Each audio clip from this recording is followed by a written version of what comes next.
Morning. ഇന്നലെ ഞാൻ പഠിച്ചിട്ട് വരാൻ പറഞ്ഞ ചാപ്റ്റേഴ്സ് എല്ലാവരും പഠിച്ചോ? ഞാൻ ഇന്നലെ മലയാളത്തിൻ്റെ കുറച്ച് ചാപ്റ്റേഴ്സ് പഠിക്കാൻ വേണ്ടിയിട്ടുണ്ട്. ഞാൻ ക്വസ്റ്റ്യൻ ഇതിൻ്റെ അകത്താണ് ഞാൻ എഴുതിക്കൊണ്ട് വന്നിരിക്കുന്നത്. ഞാനപ്പോൾ ഇതിനകത്ത് ചോദിക്കാം. ഞാൻ ക്വസ്റ്റ്യൻസ് ആണ് ചോദിക്കാൻ പോകുന്നത്. 1 മുതൽ 100 വരെ എത്ര 9കളുണ്ട്? ശ്രീവിയെ പറയൂ, എത്ര? 20ഓ? കറക്റ്റ് ആൻസർ ആണ് 20. എല്ലാവരും ശ്രീവിക്ക് ഒരു കയ്യടി കൊടുത്തേ. ഓക്കെ, അടുത്തത് 1 + 1 2 + 2 3 + 3 4 + 4 5 + 5 എത്രയാണ് ആൻസർ? അടുത്ത രമ്യ പറയൂ. രമ്യ എത്ര? 20 കറക്റ്റ് ആൻസർ ആണ്. പഠിക്കാൻ സമയമില്ലേ? വീട്ടിൽ പോയിട്ട് എന്താ പണി? വീട്ടിൽ പോയിട്ട് പഠിക്കാൻ സമയമില്ലല്ലേ? വീട്ടിൽ പോയിട്ട് പിന്നെ നീ ആണല്ലോ വീട്ടിലെ ചോറ് വെക്കലും മുറ്റം തുടക്കലും എല്ലാം നിന്റെ പണിയാണല്ലോ. അതുകൊണ്ടാണ് പഠിക്കാൻ സമയം കിട്ടാറുള്ളത്. എന്താ കാരണം പഠിക്കാൻ?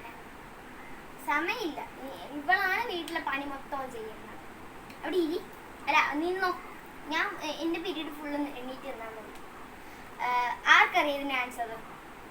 ശ്രീവി ഒരെണ്ണം പറഞ്ഞതല്ലേ, ഇരുന്നോ. അശ്വിനിക്കറിയാവോ? 30 കറക്റ്റ് ആൻസർ. എല്ലാവരും അശ്വിനിക്ക് ഒരു കൈയടി കൊടുത്തേ. ഓക്കെ, അടുത്ത ഞാൻ കുസൃതി ചോദ്യം ചോദിക്കാൻ പോണത്. മുന്നോട്ട് വന്നാൽ തോൽക്കുന്ന ഗെയിം ഏതാണ്? മുന്നോട്ട് വന്നാൽ തോൽക്കുന്ന മത്സരം ഏതാണ്? ആർക്കറിയാം? രമ്യയും അശ്വിനിയും പറയണ്ട. പിന്നെ ആർക്കറിയാം? അനിതക്കറിയാമോ? എന്നാ പറഞ്ഞേ. വടംവലി. Correct answer. വടംവലി ഇങ്ങനെ വലിച്ച് മുന്നോട്ട് വന്നാലേ നമ്മൾ തോൽക്കുന്നത്. അതെ, കറക്റ്റ് ആൻസർ. അടുത്തത് ഒരു മരം, പക്ഷെ അത് തിരിച്ചിട്ടാൽ ഒരു അസുഖമാണ്. അത് ആർക്കറിയാം? അക്മർ പറയൂ.